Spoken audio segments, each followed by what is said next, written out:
Hello and welcome back to Solomon's Cave. In this video we will have a look at the third book of the Bible. And like before, let's begin with the secrets that are hiding in the title. The Hebrew title is once again the first word of the book. In this case it is Vayikra. Vayikra means "and he called." This is a surprisingly telling title, as the majority of the book consists of what God is saying, usually to Moses. Then the later Greek translation has given us the title Leutikon, which is the adjective form of the word Levite. Hence it means something like Levitical, or what has to do with the Levites. A Levite is a descendant from Jacob's son Levi, but in this context it basically means priest, since only the men from the tribe of Levi could become priests. Now we saw that the words Genesis and Exodus reoccurred in the New Testament, and not in incidental places, but in places where they actually added something to the meaning of the text. So what about the word Leviticus? Does that show up anywhere? Well, yes and no. The word Leviticus kind of shows up in Hebrews 7:11, where the author talks about the Levitical priesthood. The word Levitical in this verse in the Greek is Leotikes, which is a different form of the same word. But I'm sad to say that I don't think that there is much more to it. This is a normal word used in a normal way, like any other word, with no special reference to the book of Leviticus. When we look at the content of the book of Leviticus, it is important to realize that this is essentially a continuation of the book of Exodus. The second part of Exodus starts in chapter 20, where Israel just arrived at Sinai, and all throughout the rest of Exodus, Israel is still at Sinai. And by the end of the book of Leviticus, Israel is still at that same mountain. When discussing the content of the book of Leviticus, I will divide the book in two different ways. The first way I'm going to divide the book is to cut it in two halves. Chapters 1 through 16 deal mainly, though not exclusively, with questions of clean and unclean, while chapters 17 through 27 deal mainly, though not exclusively, with holiness. And then on the other hand, I'm going to divide the book based on content, specifically looking at the two main tasks of the priests, who are on the one hand charged with performing all the rituals, and on the other hand charged with teaching Israel. So with these two divisions in mind, let's see what we'll find. Leviticus starts off by discussing the 5 different types of sacrifices that people can bring, and those are discussed in the first 7 chapters. Then in chapters 8 through 10, the inauguration rituals for the priests are discussed. This includes the tragic deaths of Nadab and Abihu, the 2 oldest sons of Aaron, the first high priest. They were killed when they were bringing a sacrifice, but they used the wrong kind of fire, and this led to their tragic ends. And then chapter 16 talks at length about one of the most important religious festivals, namely the Day of Atonement. Now let's move on to the teaching about cleanness and uncleanness in this section. These teachings start in chapter 11, with a long list of clean and unclean foods, detailing which kinds of animals the Israelites were allowed to eat and which were forbidden. Then there is some information about cleanness during childbirth, followed by chapters 13 and 14 that deal with infections, and finally it talks about cleanness and bodily fluids in chapter 15.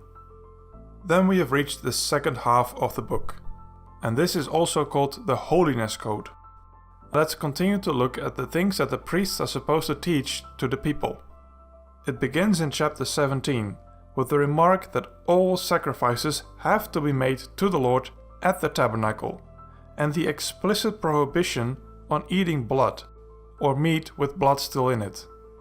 Then chapter 18 deals explicitly with various kinds of sexual relationships that are forbidden. The next chapter discusses a range of topics that deal with the daily lives of the Israelites. This includes one of the more familiar commands, namely that you are to love your neighbor as yourself. Chapter 20 picks up on many of the same topics as chapter 18, but it also spells out the kind of punishment that is associated with the prohibitions. Chapter 23 deals with the religious calendar, telling the Israelites when to celebrate. The celebrations start with a weekly Shabbat, the yearly Passover to remember the Exodus, and then 5 more celebrations around the agricultural calendar. The second part of chapter 24 instructs the people of Israel what to do with someone if he blasphemes. Chapter 25 instructs the Israelites to let their fields rest once every 7 years and to forgive all debts once every 50 years in the year of Jubilee. Chapter 26 is a long list of blessings and curses, and it wraps up with chapter 27, where it discusses a system of gifts to God. Then between all of that, there are a few passages specifically for the priests and what they have to do themselves, namely chapters 21 and 22. They instruct the priests to live by an even higher standard of cleanness than the Israelites. And the beginning of chapter 24 gives some additional instructions on the service in the tabernacle. In this section of themes, I want to look at 3 important theological themes that are very common in Leviticus, but we tend to have a hard time wrapping our heads around. I want to look at the meaning of clean and unclean, the terms holy and common, and the meaning of sacrifices and atonement. So let's start with clean and unclean. Now we do have these words in English, but we usually mean that something is hygienic or unhygienic. But in ancient Israel, it means something very different. Then some people might be tempted to overcompensate for this and think of it as good and bad, or pious and sinful. But that isn't completely true either. Someone's cleanness or uncleanness describes their ritual state, and their state determines how close they're able to get to the tabernacle and hence to the presence of God. Here I've made a little visualization, with uncleanness on the left and cleanness on the right, and on the far right there is God. And then the high priest has the strictest laws of cleanness, since he is allowed to come closest to God, then followed by normal priests, and then normal non-priestly people of Israel. All of these are supposed to be clean and are usually clean most of the time. And then in the unclean zone are a few people, most of them temporary, and occasionally including a priest. So now the question, how can you become unclean? This can happen in a variety of ways, including by eating or touching something unclean, getting an infectious disease, or being intimate with your spouse. And, depending on the nature and the degree of the uncleanness, you can usually become clean again by waiting and taking a bath. Or, if it is more serious, you may have to bring a sacrifice as well. And if your uncleanness is caused by an infectious disease, then you should also be cured again. Then let's move to the other big issue, namely of holy and common. And when you read the book of Leviticus, you will encounter the word holy quite a lot. It can refer to holy places, to holy people, to holy acts, and also to holy times. Though holy and clean are not the same thing, only clean things can potentially be holy. As for the underlying meaning of the word holy, it means that something is separated or designated for a particular purpose. And that purpose is usually the service of God, since God is holy by his very nature, and he's also the source of the kind of holiness that is meant throughout Leviticus. And since God chose the people of Israel for the purpose of making a covenant with them, he expects the people of Israel to be holy and to live holy lives that demonstrate that they are chosen and separated by and dedicated for God. And it should show in many aspects of the daily lives of the ancient Israelites. And that is what all these laws are for. So let's put all of these terms in a schedule, and also give you some additional vocabulary. On the far right we have unclean. If you cleanse or clean what is unclean, it becomes clean, which is basically the same thing as common. And then if you take the common and you want to make it holy, that is called sanctification. If you take what is holy and you make it common, it is called profaning. And if you take that one step further and make the clean unclean, you are polluting. Now we are ready to have a look at the sacrificial system of ancient Israel.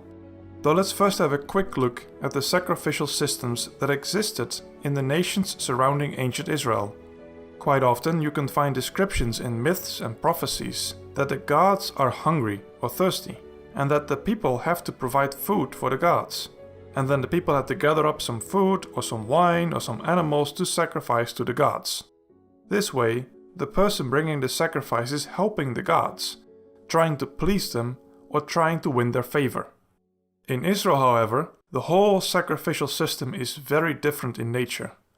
The God of Israel is not hungry, nor can he be wooed by sacrifices. Instead, the sacrifices are part of the marriage-like covenant that God has made with the people of Israel.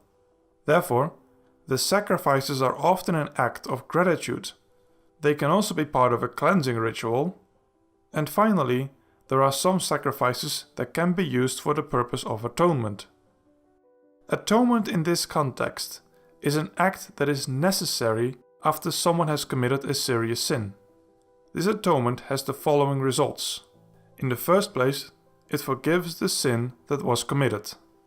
But secondly, since sin is something that breaks the covenant relationship between God and the people of Israel, atonement restores the relationship again. And hence it is a way to cleanse or sanctify the sinner, bringing him once again closer to God and making him part of the holy covenant community. And it should also be noted that atonement can only happen with blood. So what does all of this mean? Well, first of all, the emphasis that is put on cleanness and especially the holiness of God tells us that God is holy and that he wants to be treated as such. As a consequence, those who want to be in a covenant relationship with this God must also be holy. This is a message that is repeated loud and clear in the New Testament as well. For example, in 1 Peter 1:16, where the command to be holy is repeated. Secondly, we should take note of the fact that the priests are charged with teaching Israel about the clean and the unclean, as well as the holy and the common. This means that if you want to have a covenant community, you need theologians who study the law or the Bible, the nature of God, and ethics. And then they go out to teach the covenant community about all of this. Without deep study and constant teaching, it is very likely that the covenant community will fail. And finally, the importance of atonement and the need for a blood sacrifice are important in this book. Hence, perhaps more than anywhere else in the Hebrew Bible, we can find the seeds of an atonement-based theology that in Christianity would later be worked out by Jesus' death. Speaking of Jesus' death, this weekend is Easter. And to commemorate this seasonal holiday, tomorrow's bonus video will focus on just that. I will go through the pages of the New Testament and show you all the places you can read about the events surrounding Jesus' death and resurrection, including a pretty extensive list of references to the Hebrew Bible as given by the New Testament authors. And then next week is Hebrew Week, and I'll be dropping the promised syllables video. To stay up to date with news and announcements, like Solomon's Cave on Facebook and follow me on Twitter @Solomon's Cave. And don't forget to like and share this video and subscribe to my channel.